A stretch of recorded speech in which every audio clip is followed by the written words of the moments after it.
I've always prided myself on my focus, especially during training. As a track athlete, precision and concentration are everything. But today, something was different. It started with a whisper, barely audible, echoing my own thoughts back to me. I shook it off, attributing it to the stress of the upcoming competition. But the whispers didn't stop. They grew louder, more insistent.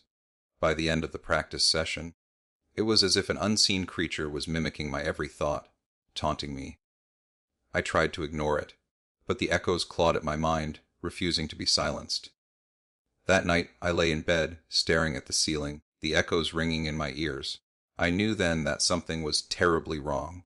Desperate for answers, I turned to my best friend, Marcus. He suggested I see a psychologist, Dr. Evelyn Carter. Reluctantly, I agreed. Dr. Carter's office was warm and inviting, a stark contrast to the cold fear gnawing at me. As I described the echoes, Dr. Carter listened intently, her eyes never leaving mine. When I finished, she leaned back in her chair and took a deep breath. "Philip," she said, "I believe you. And I think I know what this is." She revealed her background in paranormal research, explaining that she had encountered similar phenomena before. According to her, the echoes were not just in my head, they were manifestations of an ancient entity feeding on fear and madness. She offered to help me uncover the truth behind the echoes, and I accepted, grateful for her support. Dr. Carter suggested we visit the local library, where the town's history was meticulously documented. There, we met Leela, the librarian. She was a petite woman with a sharp mind and an even sharper tongue. As we explained our situation, her eyes widened in recognition. Leela led us to a section of the library dedicated to the town's founding families. She revealed that her ancestors were among the original settlers and had performed an ancient ritual to protect the town from a creature that fed on thoughts and emotions. The ritual had weakened over time, and the creature was now resurfacing. With Leela's information, we knew we needed more concrete evidence. Dr. Carter suggested we involve the police, and so we met Detective Clara Harris. She was a no-nonsense woman with a tragic past, having lost her family in a car accident. Her skepticism was palpable, but she agreed to look into the matter. Detective Harris dug through old case files and found a pattern of strange occurrences dating back decades. Each incident was linked to the ritual Leela had mentioned. As she pieced together the evidence, her skepticism waned, and she became more open to the idea of a supernatural cause. Armed with new information, we sought out Reverend Thomas, the town's spiritual leader. He was an old man, his eyes weary with the weight of his secrets. As we explained our findings, he listened silently, his expression growing graver. Finally, he confessed to being the last surviving member of a secret society tasked with protecting the town from the creature. He revealed that the ritual had been performed every generation to keep the creature at bay. But now, with the society disbanded and its members gone, the ritual had not been performed in decades.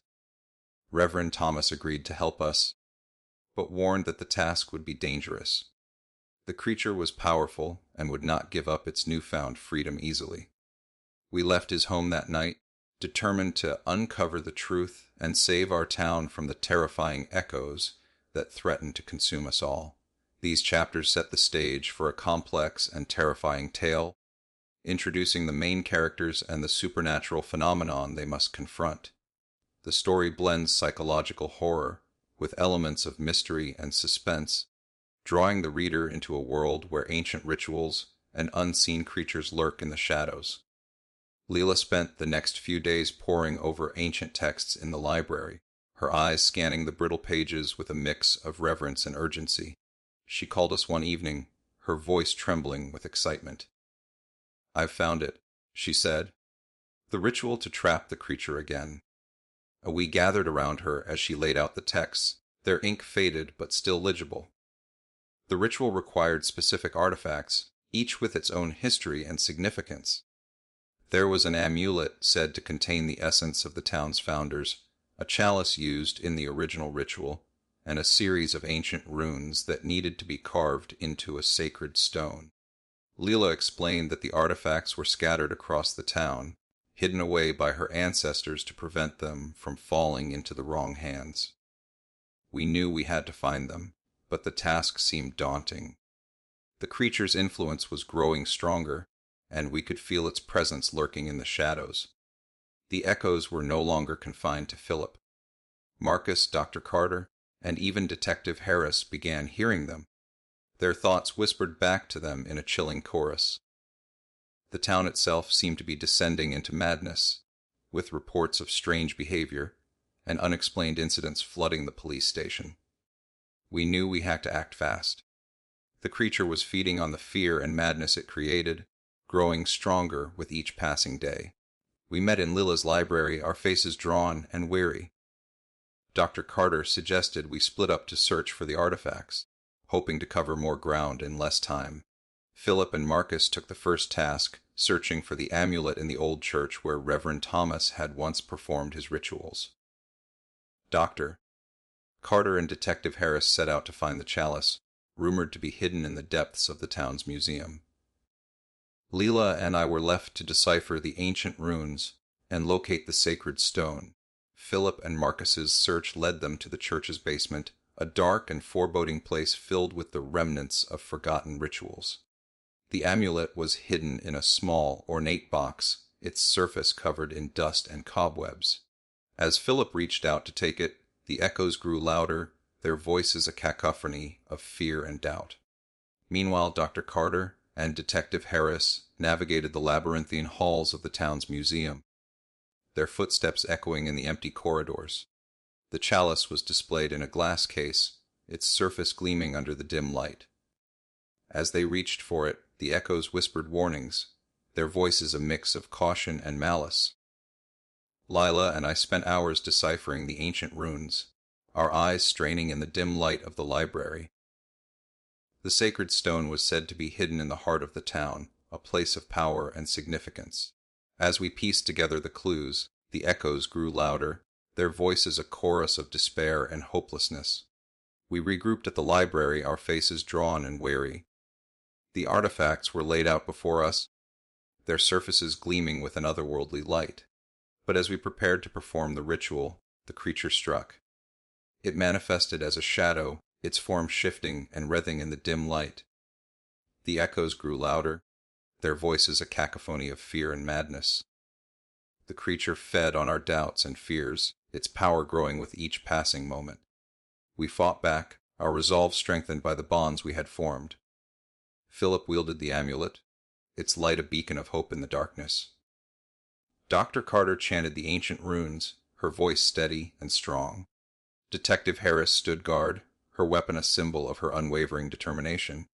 Leela and I worked together, our voices a chorus of defiance and courage. The battle was fierce, the creature's power a match for our determination. But we held firm, our resolve unbroken. As the creature's form began to waver, we knew we had a chance to complete the ritual. Reverend Thomas joined us, his voice a steady chant as he guided us through the final steps. The artifacts were placed in their proper positions, the runes carved into the sacred stone. The chalice was filled with a mixture of ancient herbs and liquids, its surface gleaming with an otherworldly light. The ritual began, the ancient words a chorus of power and significance. The creature thrashed and writhed, its form a shifting mass of darkness and despair. But we held firm, our voices steady and strong. The amulet's light grew brighter, its essence a beacon of hope in the darkness. The chalice's contents began to glow, their surface a mix of ancient power and significance. The runes carved into the sacred stone pulsed with energy, their forms a mix of light and shadow. As the ritual reached its climax, Reverend Thomas revealed the final step: a sacrifice was needed to truly trap the creature. Philip, driven by his determination to protect his friends and town, volunteered. But Dr. Carter intervened, her voice a mix of resolve and sadness. "I've encountered this before," she said. "I know what needs to be done." With a steady hand, she took the amulet and placed it around her neck. The creature's form began to solidify, its essence drawn to the amulet's light. The creature manifested physically, its form a mix of darkness and despair. We battled it with every ounce of our strength, our voices a chorus of defiance and courage. The creature fought back, its power a match for our determination. But we held firm, our resolve unbroken. The amulet's light grew brighter, its essence a beacon of hope in the darkness. The creature thrashed and writhed, its form a shifting mass of shadow and despair. With a final chant, the ritual was completed. The creature's form solidified, its essence trapped within the amulet's light. The echoes faded away, their voices a distant whisper in the darkness. Dr. Carter collapsed, her strength spent. We rushed to her side, our faces a mix of concern and relief. She was weakened but alive, her sacrifice a testament to her courage and determination. The town began to return to normal, the echoes a distant memory. We gathered in the library, our faces drawn but hopeful. Philip reflected on the harrowing experience, his voice a mix of gratitude and resolve. "We did it," he said. "We saved the town." Leela nodded, her eyes a mix of relief and sadness. "But we must remain vigilant," she said. "The creature is trapped, but not destroyed. We must keep the secret society alive, ensuring that the town remains protected."